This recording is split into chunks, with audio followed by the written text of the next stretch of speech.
Hey there, guess what?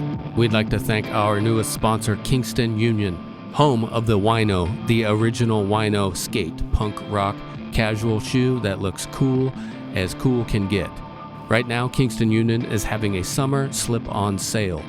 All you have to do is go to KingstonUnionMFG.com and use code SUMMERSLIPS25. That's SUMMERSLIPS25. Head over to KingstonUnionMFG.com and get your slips for the summer now. I am super psyched to welcome our newest sponsor, Kuma Coffee.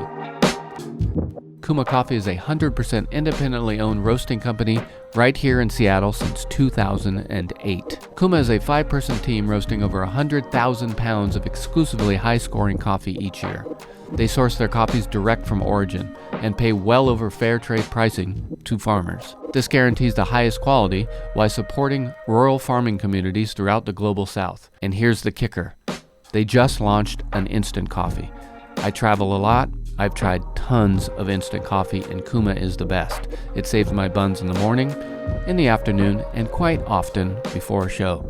Find their coffees at kumacoffee.com. That's KUMACOFFEE.com. Tour Stories is supported by the great Distrokid. As you know, Distrokid connects direct to TikTok with exclusive access to your TikTok artist account. What's new at Distrokid? You can do unlimited instant mastering. You can distribute your music videos. And the newest, greatest thing, Bandzoogle, where you can build a website and a store in minutes. And of course, they have an app, which is a delight to post new songs and get paid. Tour Story listeners get 30% off at distrokid.com/VIP/tour stories. Distrokid. Get your music out there.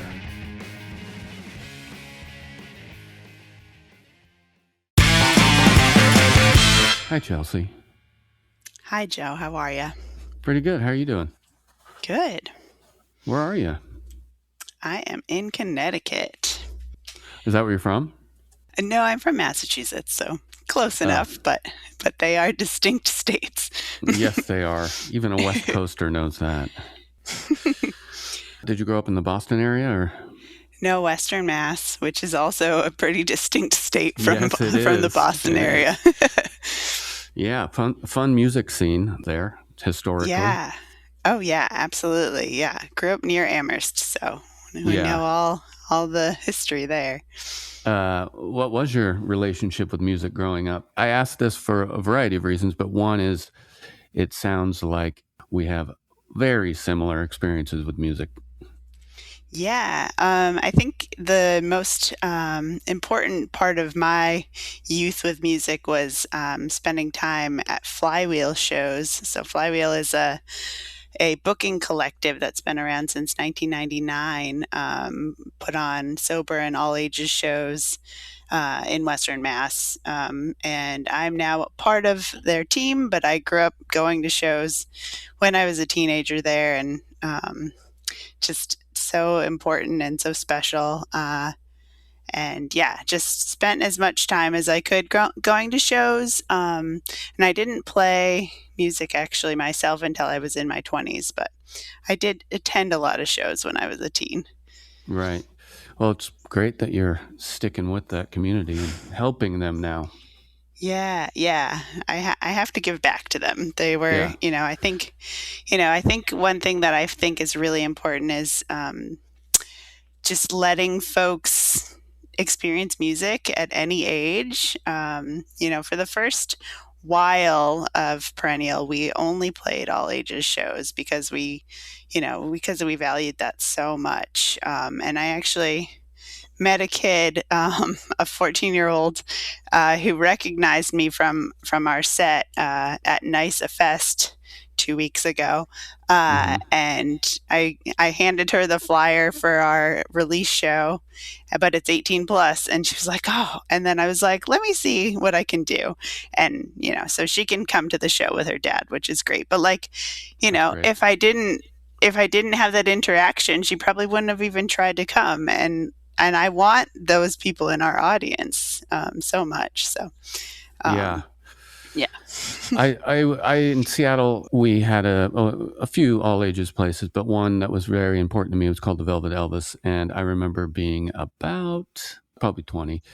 And we had just played a show. And like the next day I was downtown and this kid came up to me and he was wearing the badge and he was so psyched that he saw me on the street. Amazing. And it was this guy, Cody Vodolato, who I still know and play music with. It was so crazy to think about him being a little kid. What a great connection. Yeah, that's what those places do. Of course. Well, Perennial has a new record called Modernism, and it's so good. Thanks so much. I listened to it about 10 times yesterday, the whole record. Oh my gosh. And it has a lot of punk energy, and you mix it with what I hear is a celebration of maybe like late 60s Brit music. I hear the way that late 60s Brit music celebrated American R&B and kind of made it harder, I guess, for lack of better words. Anyways, all of that combined with, as I said, a punk energy, specifically kind of a 80s, 90s DC punk energy, which I miss. Not that music doesn't have energy anymore, but it was music to my ears to hear this record. Thank you. Thank you. And again, I throw these just references out, but I wouldn't say you wear them on your sleeve sonically, because you've created this energy and excitement with these tunes to a very unique thing that is Perennial. Thank you. This just feels very realized and sonically robust and muscular, if you will. How does Modernism feel different to you than your previous work? Well, thank you again for all of your kind words. We do hope that all the other folks that sort of miss those similar scenes notice that, and we actually hear that from audiences a lot, which is nice. And Modernism, it feels like we're in a different place with Modernism than we have been in previous records, and it could be, with label support now, and just sort of after playing together for so long, writing becomes a little bit easier and faster, and I think a lot of Modernism built upon what we did in art history, but then we just put a little more energy in it. We're getting more and more comfortable with each record in the studio, and what we try our best to capture our live energy and enthusiasm on the record. But yeah, I think that the actual live show is there's a little more energy there. You can only capture so much on a recording. But I think both are really things that we're proud of. We love our live show. That is definitely our bread and butter. It's our favorite thing to do. And I think even if folks really do not like our kind of music, they'll at least be entertained. Yes. So that's nice. But yeah, Modernism feels really fresh and fun, and it has all that retro stuff in there. And I think we've done a good job sort of capturing a world that we'd like to live in a little bit. And the other thing that sort of adds to the package, the angularity of your vocals and lyrics and word choice, it's just such a, again, I keep saying energy, and I apologize, but it just adds to it. And the repetition, the audience has to be chanting along with these words. And because you and Chad switch off vocals a lot, tell me a little bit about how you approach lyrics or vocals. Chad writes a lot of the lyrics himself, and then I provide edits, but we also write together. Sometimes we're sitting across a room sort of brainstorming on a concept or on some certain phrase, and we'll just go back and forth and throw words at the wall and see what sticks, basically.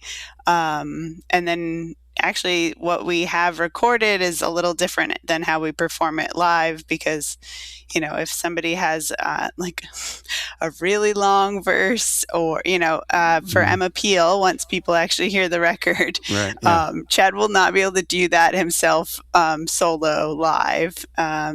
So I'll take some of the verses too.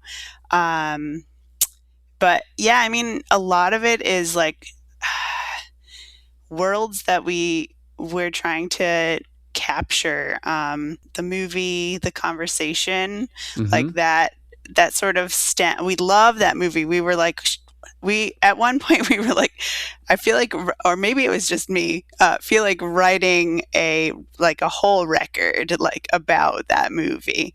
And so like the play of Red Red Robin, you know, from that film sort of sparked some of the lyrics. But we're both huge nerds, and we do a lot of reading, and like we dive into you know, movies, and you know, we're interested in using lyrics to like lyrically express express things. I guess florally express is what I'd like to say. Yes. I'd like to play a little bit of Modernism. Is that cool? Sounds great. Here we go.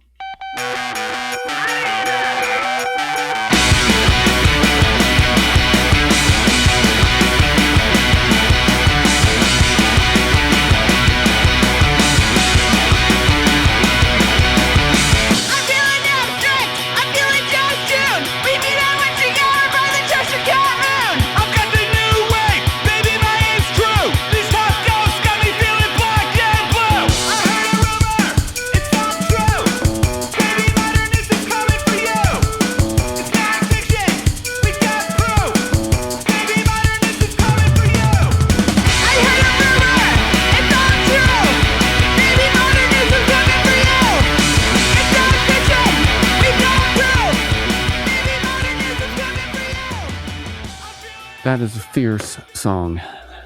Thank you. I think it's my favorite on the album. I think so too. How do you track? Do you have them written in the studio, or do you have them written before you're in the studio? Yeah. So actually, I think Modernism is the first record that we had really, really demoed out before we got to the studio. So before we even arrived, we had sent Chris like demos of us playing it with like tempos and all sorts of information for him to sort of be really prepared, and for us to be really prepared. And I think that really helped. But we definitely have 98% of the record ready to go once we get in there. Sometimes we change lyrics last minute, but generally we try to have it, you know, basically done and ready to go, just to sort of be as efficient as possible. And then there's a lot of post-production and mixing, and Did you track live with drums?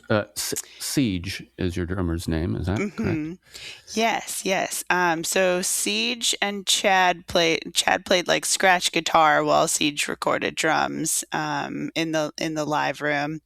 And then, you know, then we did guitar and all of the other instruments, either in the studio or at home too. We did some garage band work remotely as well, just because Chris is very busy and hard to nail down. And have you worked with Chris Teddy before? Yeah, he recorded all of our records actually at Silver Bullet Studios. And your drummer, Siege, she's just incredible. I could use a lesson from her. I need that energy back. I think I still got it in me, but it needs to be resurrected. Well, such a great drummer. I mean, I would have to argue that you probably do not need a drum lesson, but Siege is an incredible drummer for sure. And this is actually the first record that she's tracked with us. we had another drummer for the first like 8 years of our time as a band, but Will stepped away. We play shows with him sometimes, but he started a family, so he kind of took us a step back. And yeah, we were fortunate to know Siege from the music scene in Connecticut, and stole her from her ska band. So yeah, didn't mean to steal her. We were happy to share, but it ended up just being the case.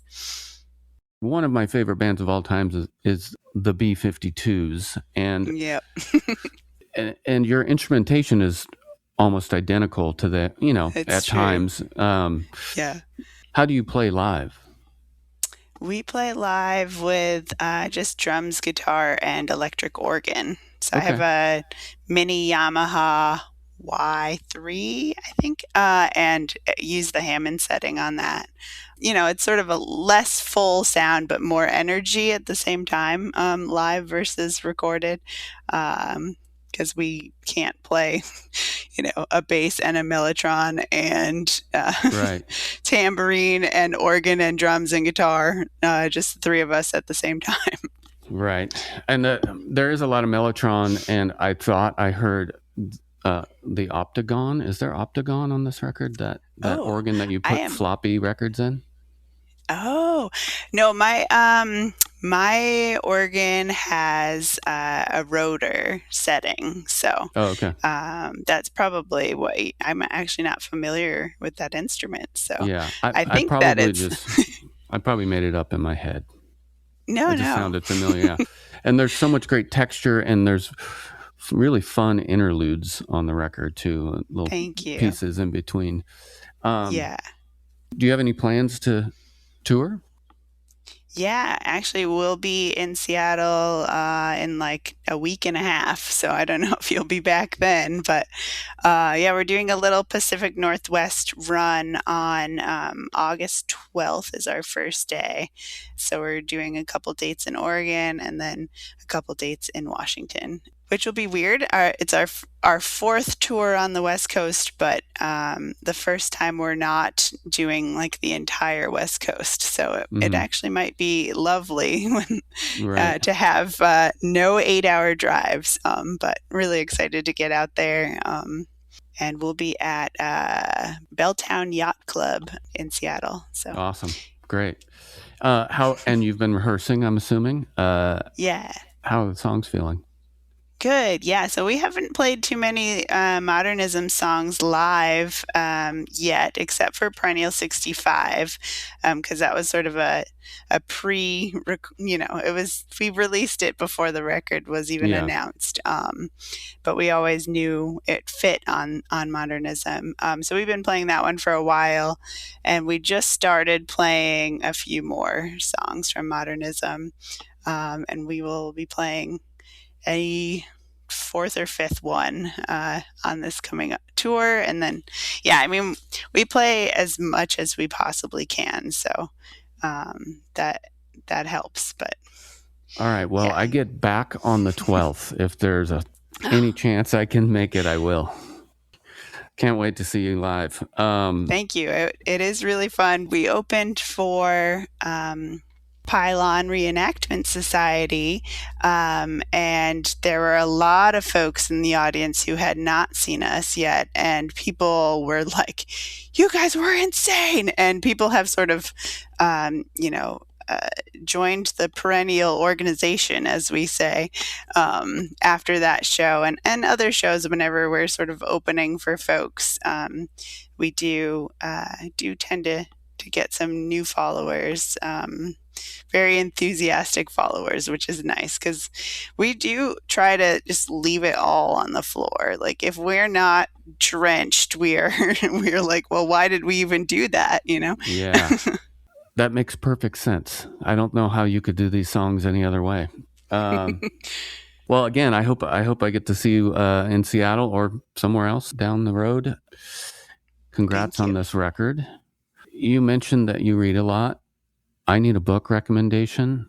And this is putting you on the spot. It is, right. What's a good book that I'm reading The Art of Gathering right now, which is not necessarily a book I would recommend to everyone, but I'm trying to like become a better host and planner, and it's quite an interesting book. Yeah, just to like have more intention behind gathering is what the whole point of the book is, and it's fascinating if you're interested in that. Yes, I am, and Yeah. I could use to get my skills up in that department.